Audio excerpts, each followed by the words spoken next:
Hi.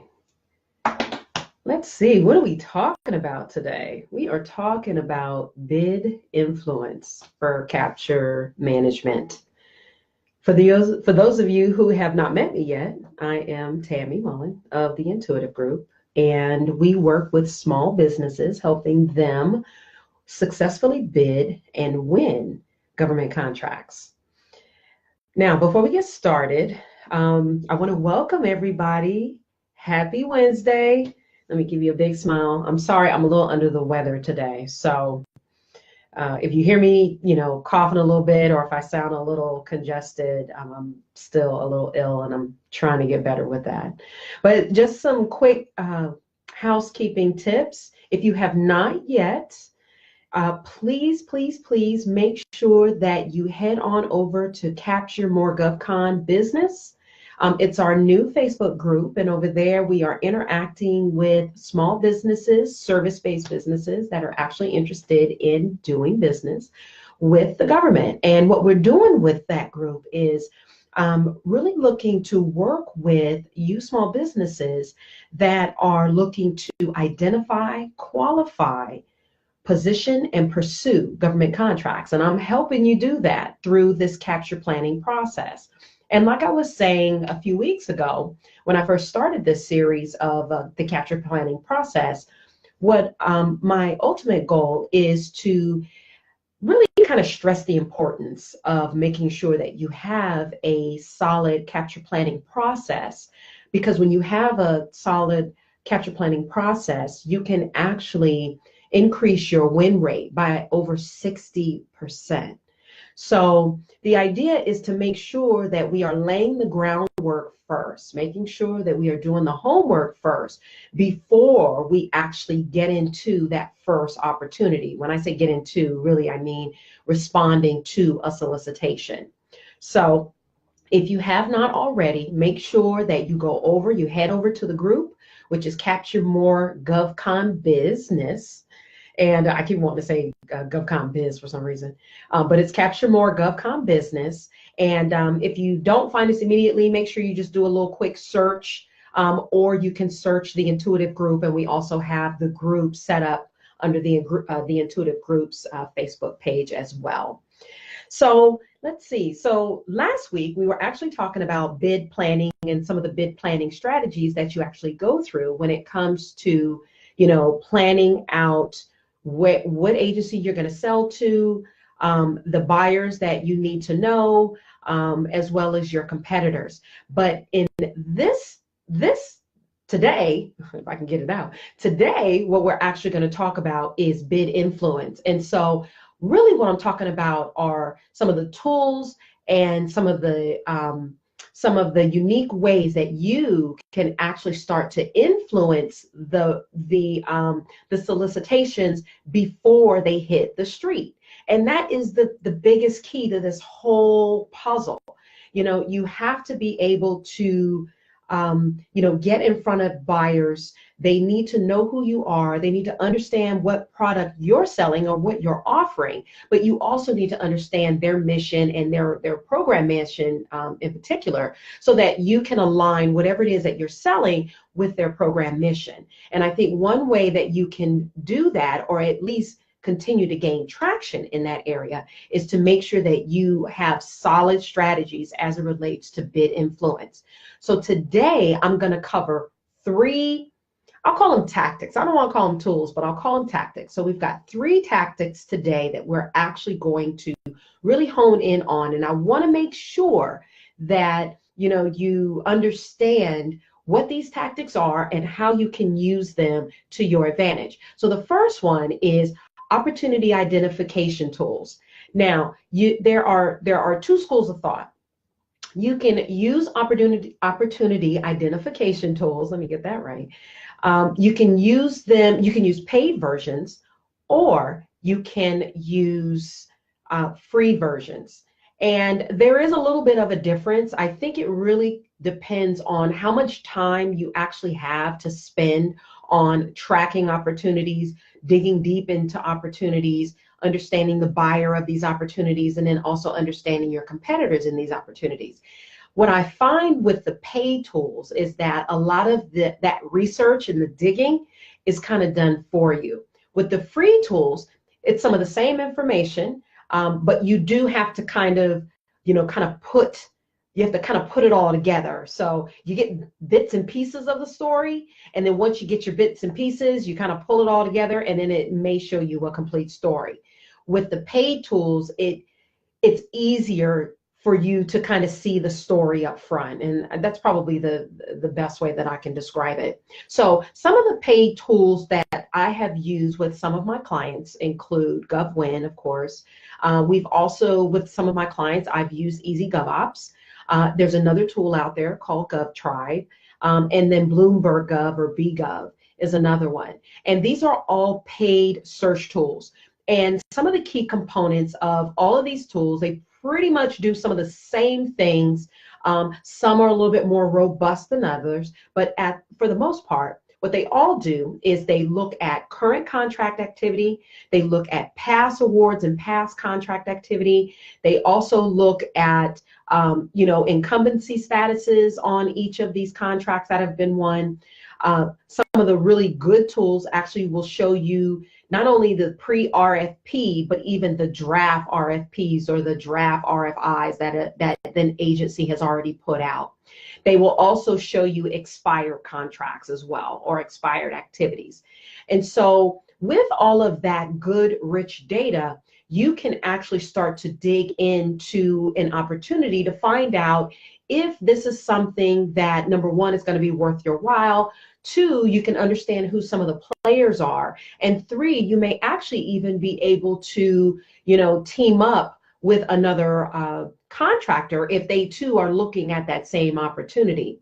So some of these tools have done a really good job in helping you identify and also qualify a lot of the opportunities. So like I said, some of the tools that I've used with my clients, that intel is very valuable. And what it does for us is it helps us kind of lay the groundwork for an opportunity before it's actually going to hit the street. So now we know where to tell, our business development reps kind of where to go.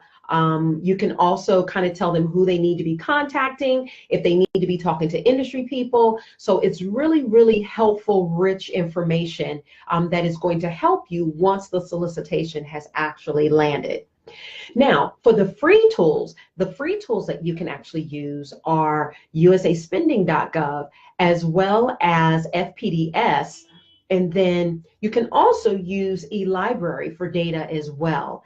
And all of those tools, again, help you kind of get a little closer to the intel, whether it's, something that's driven by price. A lot of the times you can search to find out what that past contract price was. You can also use, and I forgot about this free tool, you can actually use the FOIA request, the FOI. So you can actually do a FOIA request as well. And if you were to issue a FOIA request with that agency, then there is information that you would be able to learn or discover about that particular contract opportunity. Now, the FOIA is not going to give you any company's intellectual property. Okay, so there will be some things that are definitely going to be redacted.